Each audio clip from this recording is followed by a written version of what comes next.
Don't focus on words, focus on action. Even your partner tells you that I love you, but his actions are different, doesn't show that he loves you or she loves you. You have to focus on action.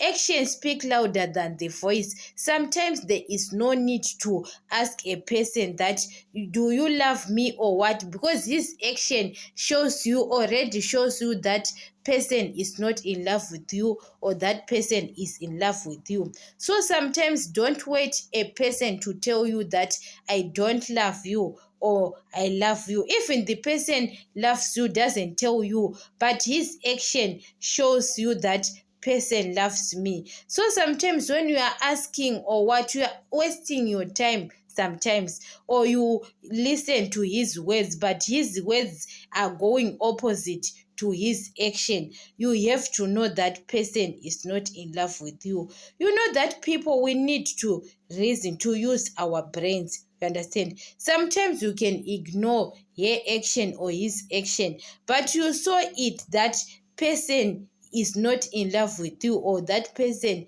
is cheating on you. You can saw by his action that person is, you have got someone in his life or in her life. You understand? So there is no need sometimes to ask. When you are asking many questions, you are wasting your time. You understand? It's better to move on than to waste your time. You ask question you already know. You see it with your eyes by his action.